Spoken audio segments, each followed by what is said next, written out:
Good Thursday evening to everyone. Good Thursday evening to everyone.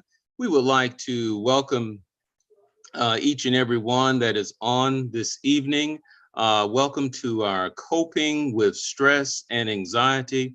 This is session 3, and we are so glad that you were able to stop by just for a few moments and join us this evening. We are delighted. We are just tickled pink.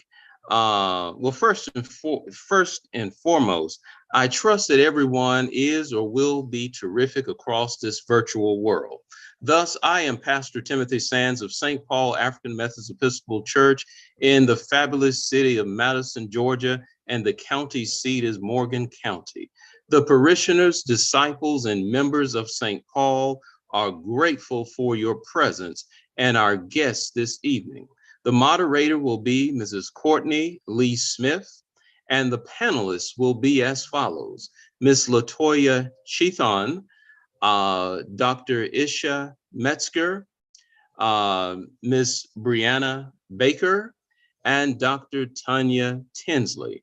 Again, we are just delighted for you to join us on this evening. Now, with that being said, I have a few questions that I need to ask first, and I'm going to start off with Ms. Smith. And Mrs. Smith, once I am done, I will then hand off these reins to you because you are the number one expert. Amen. All right. So, Ms. Smith, what are some of the tools that you carry in your toolbox? Thank you, Pastor Sands, for having me here, first of all, to moderate this wonderful conversation. And I think the tools that I have in my toolbox are really about resilience. So pushing through trauma, pushing through losses so that you can actually build the best version of yourself to next. So those are the tools that have equipped me to always thrive in my life. Awesome, awesome. So what would you like to see accomplished by our health and wellness session on tonight? Oh, that's a great question. And I think it's wonderful that this session is African American women, because I believe that we are sometimes take for granted our mental health, our emotional health when we come to stress and anxiety. So I like to see that we bring that to light, that it's okay not to be okay. It's okay to do some inside work, and it's okay not to have to be super women all the time. We all super women, but you don't have to have your cape on at all times.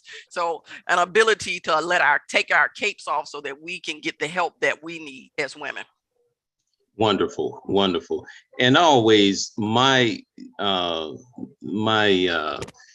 in my master's work, in my divinity work, I focus always on women in leadership. And I will also be doing my dissertation dealing with that as well, because again, without women, there would be no world. And so we are just grateful for all of these women in the world that's outside of this venue this evening, as well as our wonderful dynamic panelists and moderator. So I'm going to turn this over to you, Ms. Smith. I will be right here if anyone needs me, and I'll let you move forward. Thank you so much. Excellent, ladies. I'm looking forward for us to have a dynamic and empowering conversation this evening. And the key to this in health and wellness, and I think it's all of us about what Pastor Sands is, it would not be a world without women. So tonight we want to talk about leaving a legacy of emotional health as well as mental health. We always talking about what we leave the next generation. So we need to, on health is wellness, leave the next generation whole and healed. So I'm going to start off asking a question. So because I think a lot of people don't understand there is a difference between stress and anxiety.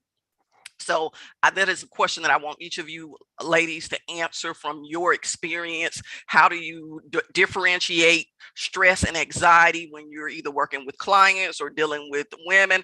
I know you all have practices, you all are empowering women, and I'm going to just begin with Brianna Baker answering that question. How do you differentiate between stress and anxiety? Yeah, good question. Good question. Also, I just want to say I'm really happy to be here and to get to be on a panel with you all. I look up to so many of you, so thank you for having me. When I think of stress, I think of really kind of the everyday things that get to us. You're driving the car and there's traffic, that's stressful. You are taking a test, that's stressful. You're going home to your kids or your family, and that's stressful. Those are those stressors that you experience. And it can also be other things such as, the Supreme Court decisions or racism or terrorism that's happening in our country. Those can also be significant stressors. And then when I think about anxiety, I kind of think of the damage that those stressors do when we are constantly anticipating the next stress. So we're constantly worrying, thinking about, the worst thing that could happen. We're in a state of hypervigilance, and they go hand in hand, I think, stress and anxiety. Stress doesn't always turn into anxiety, but a lot of times it can. And I think that what we're seeing now is that people are more anxious than ever. Dr. Taunya Tinsley. Oh, I messed it up. Dr. Taunya Tinsley. I look at it, I want to call you Taunya. Dr. Taunya Tinsley, answer for me, please. All right. Thank you very much. And thank you, Pastor Sands, for having me here tonight. That's a great question, as Ms. Brianna has said. And I'll just add a couple things. You talked about at the beginning, mental health, emotional health. I think it's really important to everyone to know that we all have mental health. And so we all have wellness. And when I think of wellness, I think of the man at the pool of Bethesda. And Jesus said to him, will thou be made well, be made whole? And we all have wholeness, mind, body, and spirit. I think it's really important that we can become stressed, and that stress can impact us physically, spiritually, emotionally, and cognitively. So when we have excess stress, it can show up. There's a word called psychosomatic. It can show up in your body in terms of backaches, stomach aches, headaches. When you go to the doctor, they may say, we cannot find a diagnosis medically. What's going on emotionally that's manifesting in your body?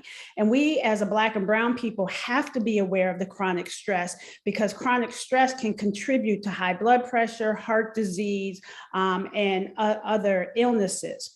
When I think about anxiety, we all have anxiety. The issue is when it gets in the way of our daily functioning, when that anxiety gets in the way of social relationships, when it gets in the way of you going to work, or gets in the way of you functioning with your family. So when we talk about anxiety, it's excessive worry, fear, and it can show up in your body as well. So sometimes stress and anxiety go together, and it's really important to understand that that stress and anxiety can impact your mind, body, and spirit.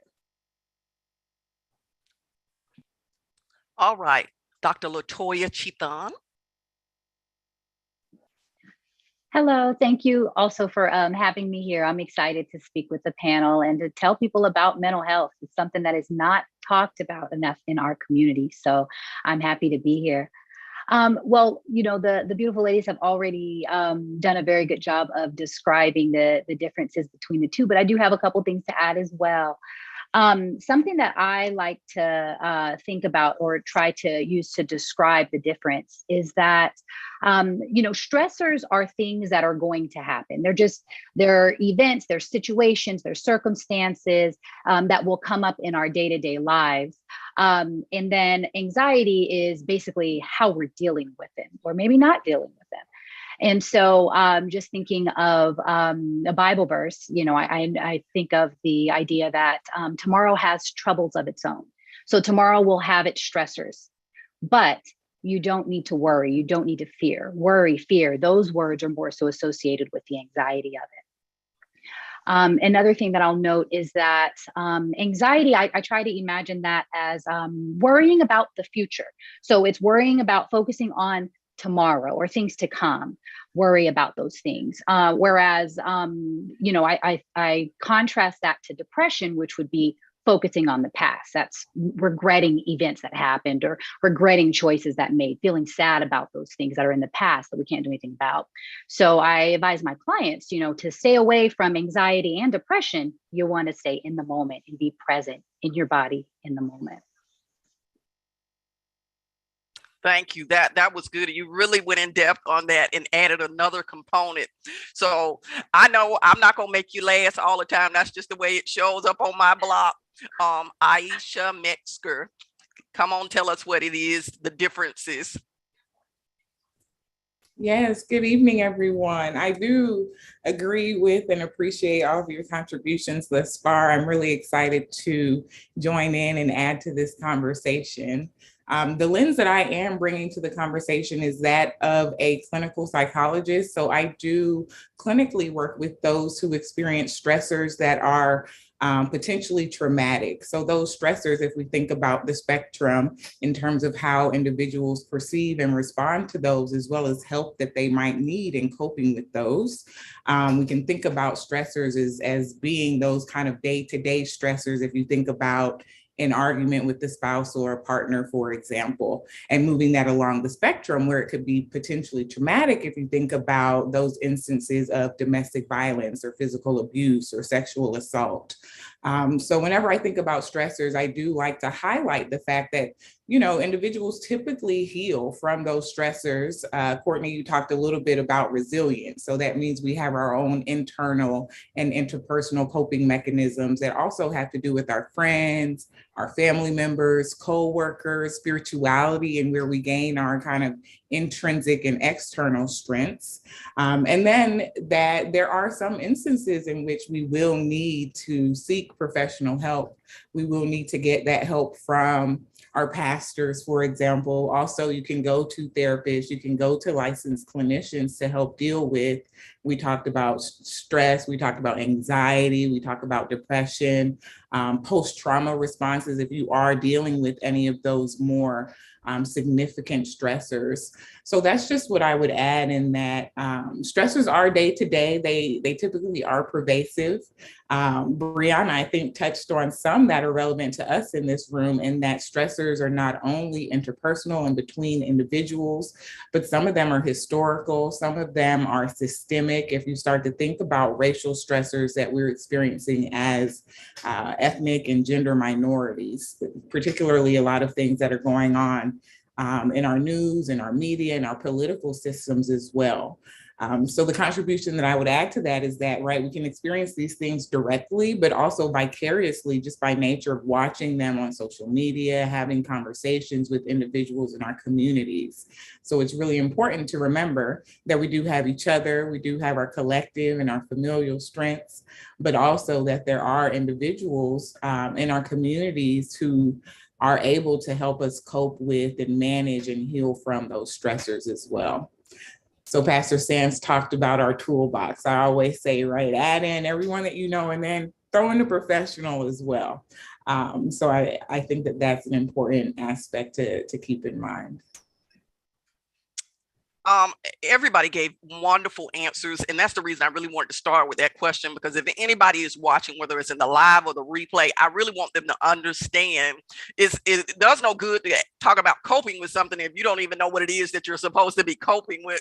So we want to give a broad definition of what stress and anxiety is, and they don't necessarily coexist all the time, because, like you say, we're here in health and wellness, and we're here on a ministry, but we know what the word says. We all have stressors. We're going to all have trials and tribulations, but the word also say, don't be anxious for anything. So there is a way to stop anxiety from occurring.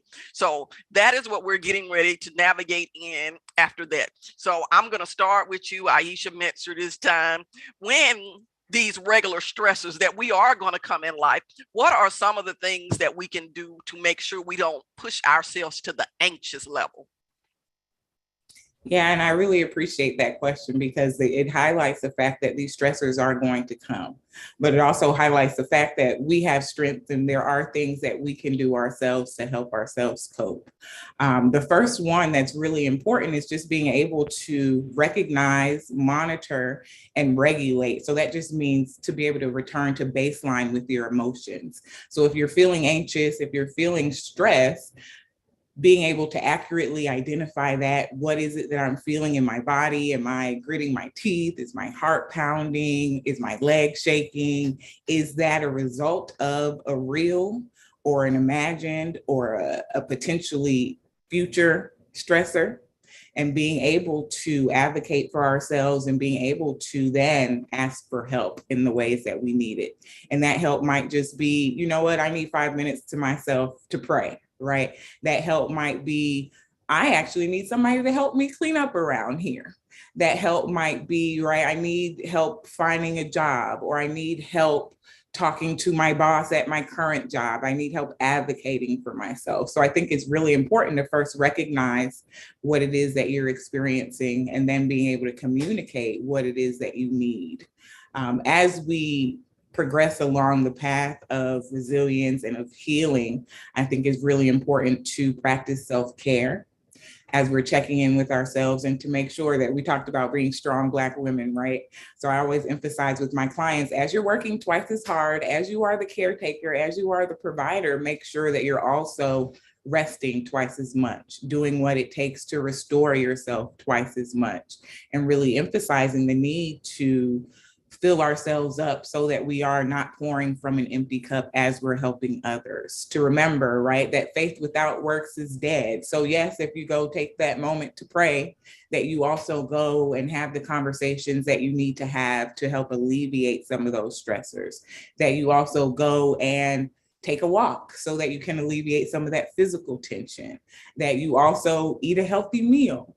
So channeling all of the kind of healthy practices that we have. I talked about a healthy meal. Who's going to help you prepare that meal? Who in your environment can you talk to if you need help after work? If you need help cleaning up after you've cooked, right? And some of these kind of practices are just a matter of advocating for yourself, recognizing your needs, but also, again, being sure to tap into those who are around you who can help serve as a source of support as well. That was great. And when you were talking about that, it made me think about the Psalms 31 woman. Because a lot of times we all say, I want to strive to be the Psalms 31 woman. The first thing she did, she delegated. She had a team. She had people around her, so she had some wonderful attributes, but remember that she was able to run her household not as a solo act. So we need to identify those people that we wake up early in the morning with that support us on our life's journey. So that is very important that you mention that delegating, that those team that is around us to support us on that journey. Who does what to make our life look good so we can be royal and regal and stay strong. So that's key in our life. And I'm gonna kind of shift up a little bit on the question because I want people to get a different perspective. So Aisha brought something. Isha, I'm messing your name up now. I know I am.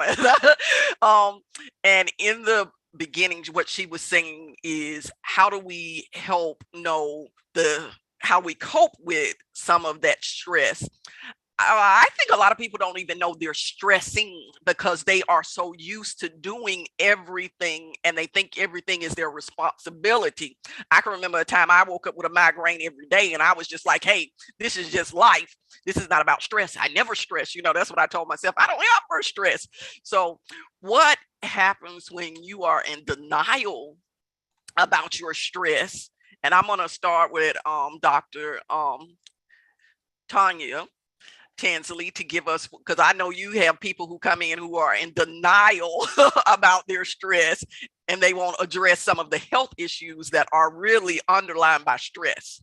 Absolutely. And I appreciate what Dr. Metzger has already said. And I'm going to add a visual because people know me. I like to give a visual. I want people to think about stress like a Pepsi bottle, and you're stressed from something at work. You're stressed from home and family. You're stressed by watching what's happening on the news in our cultural context, microaggression, oppression.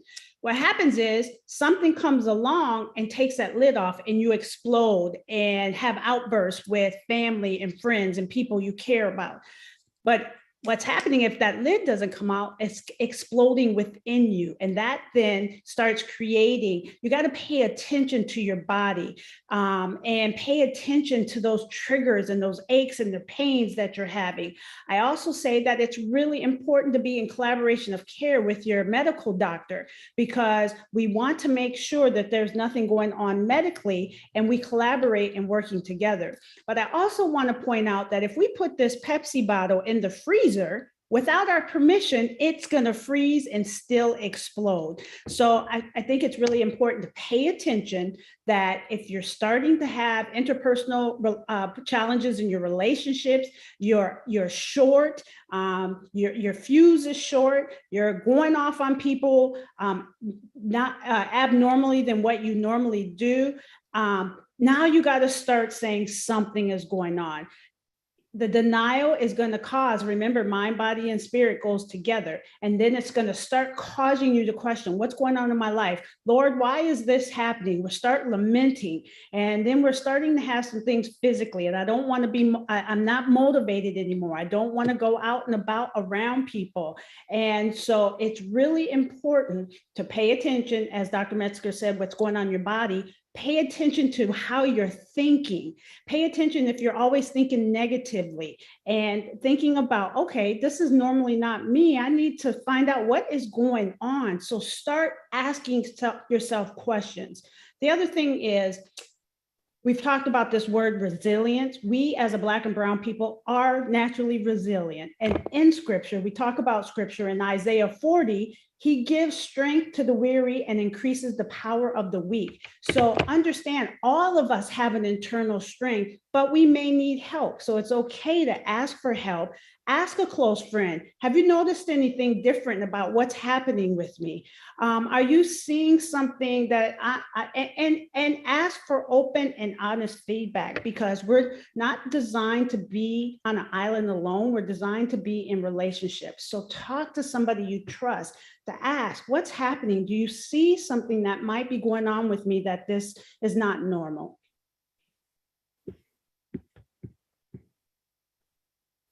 That scripture that you use, I think was point on, because we have to recognize when we're weary.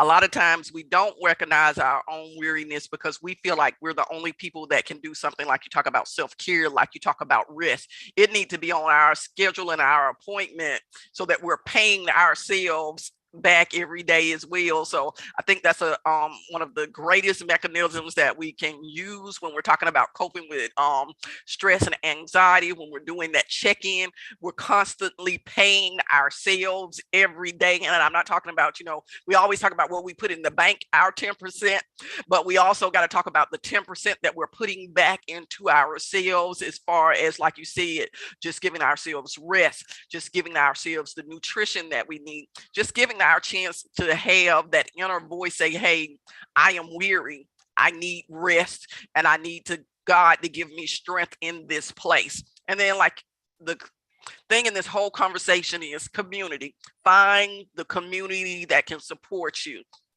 So Brianna, I am going to jump over to you now, Miss Brianna Baker, and I'm going to ask you even a different question in this space, because I think it's just really challenging the people on the line to think differently when they're thinking about stress and anxiety. When we talk about becoming anxious, a lot of people think, it is somebody just overreacting, it's not that serious. But my thing is, when it is that serious to you, what are you telling people in order to say it's serious, but now let us do the progress and let us do the work so it does not become destructive? Right. I mean, honestly, I would argue it's always serious. It's always serious if you are constantly worrying about the future. It's always serious if those thoughts are so dominating in your mind that you can't concentrate on other things.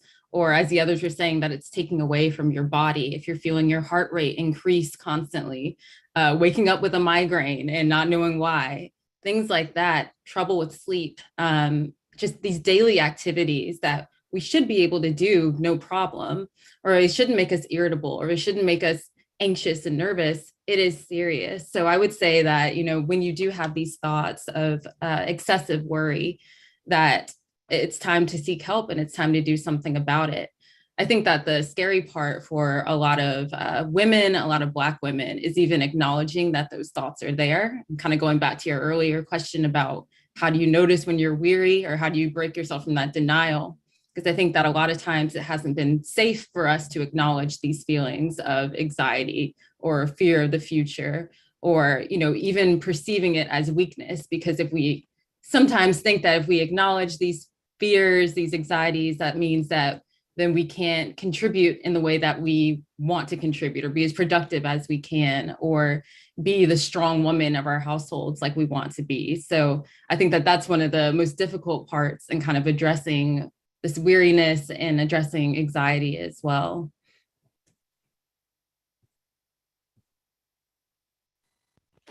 I think that is awesome, because one thing is that you knocked on, it's always serious. And I think we've just belittled mental health so much, not just in our culture, but just society, that a lot of times we think people have just made up things and threw labels on people as excuses not to do something, but they are real things that go on. Mental health is a real occurrence in this world that we're not checking in on. We don't check in on our mental health. We don't check in on our emotional health. And we're all just exploding from the inside because somebody tells us not to take it so serious. And I love the analogy that you gave, Dr. Tinsley, about the Pepsi shaking up. And that's how we are. And I can remember I went to a therapist and she said, you know what? You're great on the everyday because you hold it all in, you're good. But when you hold it in for so long, you don't have a middle. And that's what a Pepsi don't have. It don't have a middle once you take the top off, because you've shaken me up so much. And when you take the top off, I am going to spew all over you. And the thing she said, you have to find a middle where you're able to tell people what it is that you're stressing about or that is going on before you explode, and then people think you're crazy at that point. And so I think that's what society has begun to say. We just got a lot of crazy people. We just have a lot of people who are overstressed, overworked. And I think that's what we're saying. Ladies, learn how to do coping is learning how to balance all the things. And we learn how to prioritize all things. You can't do all things. You can't be all things to all people. So we have to learn how to prioritize. So, Doctor, I'm calling you doctor. If you're not one, I'm gonna go ahead and give you a prophetic word. LaToya Cheathon. I don't know, it just came to me when I was getting ready to say your name, and I know I don't see it on the screen, but I am really feeling that smile you're giving me. And the thing is, I really know in this society, I know you all are all young women. That's wonderful. And the thing is, tell us some of the things as young women that we should be working on so that when we turn into mature seasoned women, we're not carrying those same stressors and that same baggage.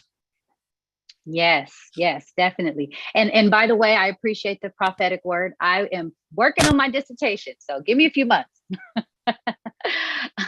Yeah. So, the main thing that I think is very important to take a look at when we're younger, as early as possible, we can take a look at this and really look at how is it that we learned to manage stress? How is it that, what did we see growing up in our households? How did our families tend to handle things when there was conflict or when there was some sort of an issue or concern?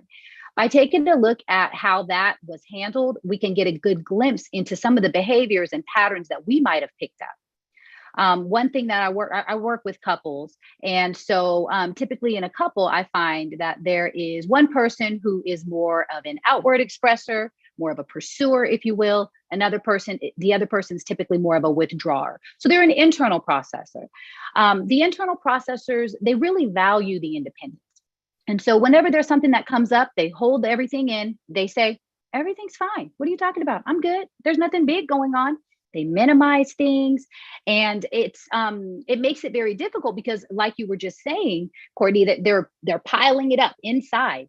And I always tell my clients, it's going to come out in some way, and it's going to probably come out in a time when you are not expecting it. So starting to learn how to identify what's going on within you, like some of the ladies have already been saying, just really, what am I feeling right now? Why is it that my palms are so sweaty? Why is it that me and my partner just got into an argument? Why was I so bothered by that? Learning more about what's going on with you and how you tend to respond when that happens, that can be so helpful in helping you shift to respond in a different way. And so, just really taking a look at what kinds of things are you telling yourself in those moments. We talked a lot about the challenge of the strong Black woman in our society and the expectation that you can handle everything on your own. Yes, that's from society. Yes, that's from family. And yes, that is from us. In our minds, that's what we're saying. You don't need to reach out to anybody. Why would you reach out to someone? You can't handle this on your own. That kind of pressure and expectation that we even put on ourselves in those moments is what is contributing to the challenges that we're having. So learning to identify it, learning to call it out what it is, talk about emotions, learn how to identify what emotions are coming up for you. As I was talking a little bit ago about the withdrawers and the pursuers, withdrawers can sometimes have difficulty identifying emotions. So if that's you, if you feel like, you know what, I really don't know how I feel. I pretty much either feel okay or I feel like some kind of way. Learn those emotions so that way you can communicate those to the people around you. So that way you can get support from them. One of the great benefits of being in a healthy relationship is having the opportunity to co-regulate. So it's not that you have to fix everything on your own. You have to solve and figure it all out by yourself. You have a partner. And if you guys have a healthy relationship where you can have conversations and reach out for help and you receive some sort of positive response, then you can work together to reduce your anxiety, to cope with the stress, to learn other ways of dealing with things. And you'll have that support person. So it's so important to utilize your support systems around you. And just remember that we all deal with it at some points, and it's good to utilize the resources that we have.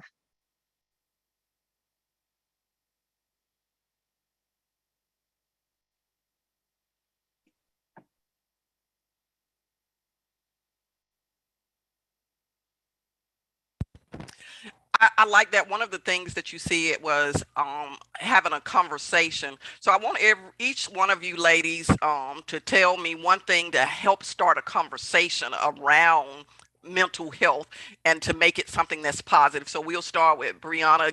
Kick us off on one of the things that'll help us start having that great conversation. Ooh, that's a good question. I feel like with my friends and I, we do kind of just have the, hey, how are you? Which is, very typical greeting or what's up, but we really mean it. I feel like in our culture, we have talked about not like saying, how are you to really understand what the person means and what they want or what they feel. But I think with my friends, that's what we do. We also have, conversations around food. Food brings us together as friends. We constantly are cooking dinner for each other. So I would say just in your daily activities with the people that you trust and really checking in and asking how people are and not being afraid to then yourself also be vulnerable if you expect that vulnerability from others.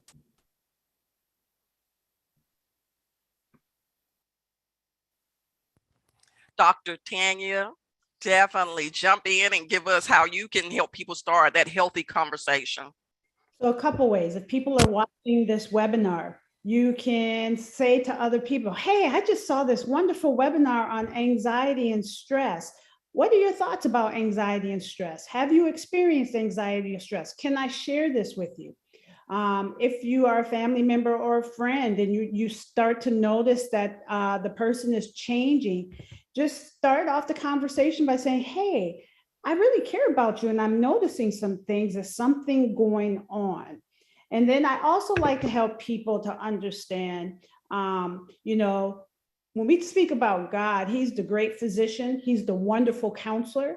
And so I might even start with scriptures and then say, he might place a trained professional in front of you, or have you thought about seeing your pastor?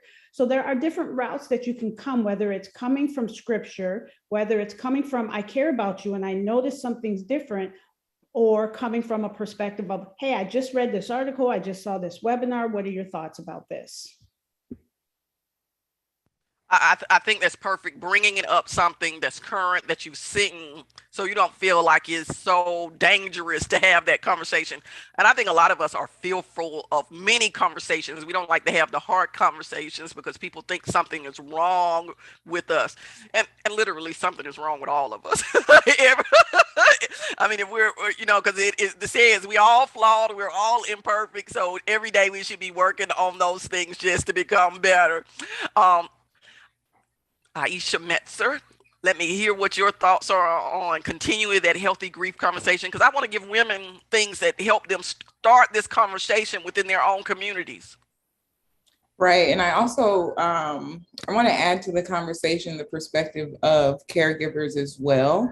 So I work with youth and families, and I know that this is one of the things that caregivers struggle with is, how do I start these conversations with my kids if I have either concerns based on behaviors that they're displaying, based on their current emotions, or like we keep alluding to, based on current events. So with that, just to emphasize that we often talk about these as, you know, a series of conversations that we want to have. And I want to add that we can add to those conversations and add to our toolbox and our strategies that we're using, things like modeling.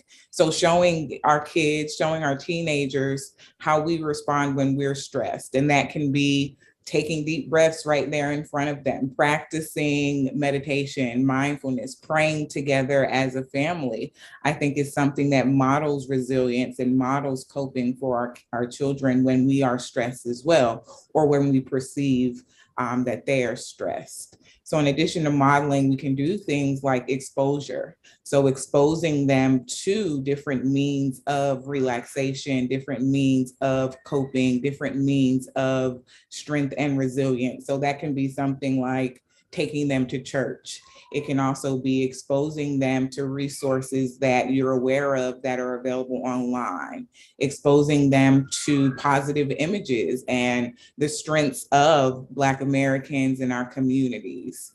And in addition to exposure and modeling, I think role playing really plays a benefit in the conversations that we're able to have in order to prepare them for future stressors. So when we think about stress and anxiety, that is anxiety in the moment, it's anxiety and thoughts about things that have happened, but also apprehensions about things that we're able to foresee. And I think as much as we're able to role play, okay, what do you do if you are in this situation in the future? That allows for opportunities for our teens, for our kiddos even, and especially those of us who are emerging into adulthood.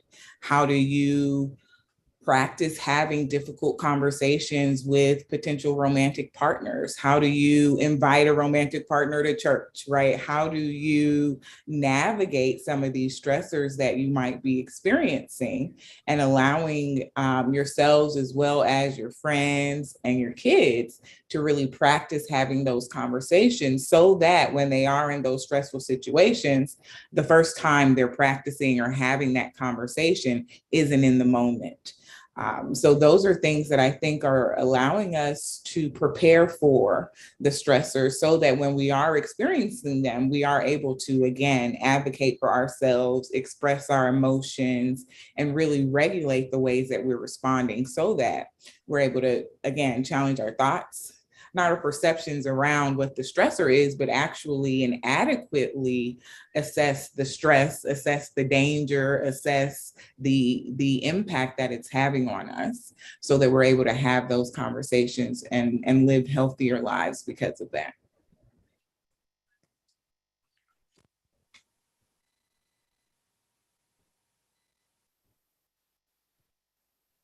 LaToya, you started this conversation about making sure we was having these conversations in this dialogue. So I definitely want you to give us, how do you say that this can be done? Give us an example as well. Yeah, the biggest thing that I typically tell people is to start off with I. Right. Whenever you approach someone and you're sharing something with them, starting off talking about yourself is the best way to go, just because by talking about yourself, it's less likely that the other person will get defensive. Now, yes, they could still get defensive, but it's less likely if you're sharing how you're feeling. So just starting off with just a simple I statement. I feel blank, however you feel. When blank happens, and I would like to see blank. It's that simple. Just explaining it like that gives the other person the understanding of what's going on for you, what the stressor is or the trigger is that's causing that for you, and an actual solution of what you think might be helpful to try to resolve the issue. And it's talking about that issue. It's not talking about you and what you do. And that's unfortunately, that's how a lot of people start conversations. And as soon as we start a conversation with, well, you do this all the time, the other person pretty much shuts down at that point. Either they'll shut down or they'll get loud on you. But either way, they are not able to hear the what you were trying to communicate, because now they feel like they have their defenses up. They feel like they have to ward off the attack. And so, especially when you're talking about people who already have difficulties with expressing their emotions, they already don't want to really be vulnerable and open up to others. By starting off anything that sounds like a criticism in any way, it will immediately have them put their guards up. So I would just encourage people to start conversations like that. Talk about how you're feeling. And that's really good and healthy for you too, as the person who's sharing the information, instead of just being like, I'm sick of this happening, or I felt some type of way. By actually saying, I feel hurt, or I feel sad when this happens. By expressing that, you're putting yourself out there, but in a good way. So that way you can see, is the person who you're talking to going to be able to come alongside you and support you in this way? And I like that. One of the things that I personally do, because I believe everything starts with the woman in the mirror. So before I even go have a conversation with anybody else, I started with myself, and I always say, little girl. I talk to the little girl inside of me, because that's usually where that root starts, with some belief or something that has started. And I just say, little girl, how are we getting ready to deal with this today and really become a grown up and act in a grown-up, mature way about this situation? We're not going to have a tantrum on people. We're not going to explode on people. So if we can address the little girl within us, a lot of times, where the root of our hurts and our issues come from. So I think that's a great place where we can have that dialogue. So I want people to start off this conversation. If you missed it and you need to rewind back, we started off, what's the difference between stress and anxiety? Then, of course, we wanted you all to, know some techniques and means of coping. But I believe everything starts with a conversation, being able to communicate whatever is going on with yourself and with other people. And whenever you can't find that healthy place to talk about it, you're always having that conversation either just in your head. And when I say little girl, I mean, I'm actually physically having this conversation out loud in the mirror. So it's not stuck in my head, and I am giving power to this voice. And if you all know, the word is the power in speaking, not just the power in internalizing and thought, because a lot of that kills us because we keep so much inside, and God wants us to speak up so he can hear what it is that we need help with, that little girl inside. So, and the thing is, we all have a little girl inside of us. So I don't know, Pastor Singins, I know we running close to our time. Yes. If you had another question, you can pose that. If not, yeah, we're right at that 8:15 mark, and I am a stickler for time, and I don't make false promises. So Yes, but did you have another question that you? I don't. I just want everybody to tell where they can be reached. If somebody is looking and they say, hey, I need support from this individual, just everybody to give where they can be reached, whether it's your social media, a phone number, or a website. Absolutely. I'm sorry, Brianna Baker, you can start. Yeah, well, the easiest way to reach out to me is my Instagram. It's Becoming Dr. Baker, and then also on Twitter at Brianna A. Baker. So those are the easiest way to reach me on social media. As far as needing support, though, I can't necessarily offer that now, but definitely feel free to send me a message or something on social media. Dr. Taunya. Yes, you can reach me on social media. Dr. Taunya Tinsley on Instagram, Love and Basketball Ministries on Facebook, Transitions Counseling Services on Facebook. And I'm excited to announce also that I am going to be working with Pastor Jeff Dennis, who is the senior pastor at Mount Calvary Baptist Church in Akron, Ohio, and also Minority Behavior Health Group, where he is the CEO. And it really comes from an African-centered perspective for counseling. So you can also reach out to Minority Behavior Health Group in Akron, Ohio, or Mount Calvary Baptist Church in Akron, Ohio. LaToya. Yeah, so on social media, on Instagram, you can find me at The Couples Wellness Spot. And if you are interested in scheduling a counseling appointment, if you want to see my license, the states that I'm licensed in and everything are on my website. And you can find that at happilyattached.com. Isha Metzger. I will start with social media as well. I am on all platforms at the Empower Lab. If you want any of our online resources, so I have a ton of resources for healing from and coping with stress and trauma. That's interpersonal and racial stress and trauma. All of those resources are on www.draishametzger.com. I can be reached via email. I'm looking, it's not on the screen. It's just my first name, last name. So Isha Metzger at gsu.edu if you want access to any of those resources or access to any additional support. Excellent, ladies. I think this was a marvelous conversation. As always, mental health and wellness can take a long time. Pastor Sands, we are appreciative that you have allowed us to have this conversation, and hopefully that it stirs somebody to actually seeking the help they need to be whole. Most definitely, but let's digress even back to you as well. How can you be reached as well? I am easy. I am at the Relationship Service Station. I am a grief and loss coach, and I am here talking about stress and anxiety, because that is something that is the root of a lot of grief. And when I say grief, it's not just death of a physical death, it is financial death, it is actually mental death, and that's losing ourselves, because when we reach a certain age, we have to let some things go. And remember, we're not 20, but it is okay, because God still has a plan for us. So find me at the Relationship Service Station, whether it's on any social media, and that's my website. I keep it really simple. All right. Wonderful. Wonderful. Again, on behalf of and let me just make sure, Nurse Practitioner Simmons, are you by any chance on the line? Okay, I'm blessed to have about 3 or 4 nurses in the congregation, in my new congregation, as of last November. But no matter where I go, it's pretty much the same old, but I take it to a different level.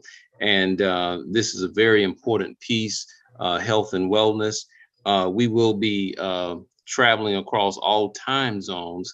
So the next time we'll deal with the central time zone. I'll have some experts coming on from the central time zone, as well as going over into Mountain and then all the way to the Pacific coast, because I believe in expanding the reach. Yes, we are African Methodist Episcopal Church, but we are a diverse church. We are a multicultural, multi-ethnic church, whereas we have welcome all to come in. And so, ironically, the last charge that I had, I brought in a white female to join us. So that's just the type of person I am, and that's the type of person that I was raised by. Now, Brianna Baker, we just thank you. We appreciate you. You have a lot to offer. You are still growing, and you know, you can look at that B in that B. You're brave and you're bold. So take it for what it's worth. Write you a book. Write you a book on it. Ms. Cortne Lee Smith, we just appreciate you. You are charismatic. You're loving, and the S, you are a servant leader. Dr. Taunya Tinsley, T, you are tenacious. You're tactful. Sister Miss LaToya, you are loving as well, and you are a leader, and you have the C, you care about people. Dr. Isha Metzger, the I, you have a strong intellect. That talking with that bell curve, you have these 2 PhDs, these bell curves. And then, of course, with that M, you are merciful with Metzger. So just keep doing what you're doing. I've given you all some additional books you can start writing on and writing with. I want to see them published in the next 60 days. And with that being said, again, we're just grateful for you all, grateful for each and every one of you. Did you have any closing comments? Anybody? Only because you mentioned a book. I have a brand new book available on Amazon.com. It is called The Care Package for Racial Healing.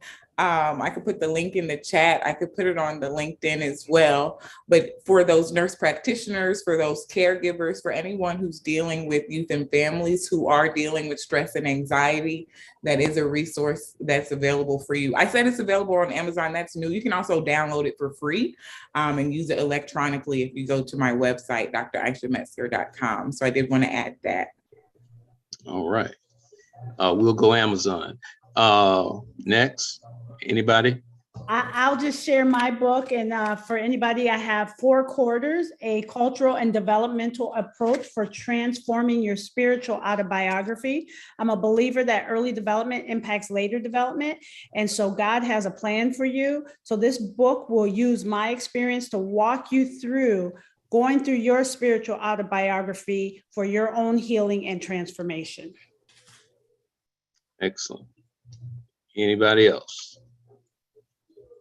I don't have a book. I don't have a book yet, but I am recruiting for my study on activism in Southern Black women. So since the church is in Georgia, I want to put that plug out there, and I can happily send the link to the study in the chat. Wonderful, wonderful. And again, keep in mind, you have people that are viewing from all over the world. So yes, most definitely, please do that. All right. Anybody else? Yeah, I'll go as well. I wanted to share my cards. I have conversation and communication cards for couples called Soulful Connections. You can find them on my LaToyaCheathon.com website. Get the conversation going between you and your partner. Yes, and you will be hearing. Thanks for having me. Oh, you're more than welcome, and you will be hearing from me. We have about 9 married couples in the congregation, and I've just put someone in charge of that. So we're gonna get together, and we'll circle back to you on some things. All right. Sounds great. Okay. Thank you. With that being said, again, thanks to each and every one of you. We are much appreciative of taking the time out to join us. And again, we just can't say thank you enough. Anybody ever in the Atlanta metropolitan area that would like to visit St. Paul, we're just 60 miles from the state capital of Georgia, 60 miles from the city hall, city of Atlanta, right from the driveways of either one at Trinity and capital to Madison, Morgan County. We'll be glad to have you. Have a wonderful evening. Stay safe, everyone, and may God bless each and every one of you. Take care.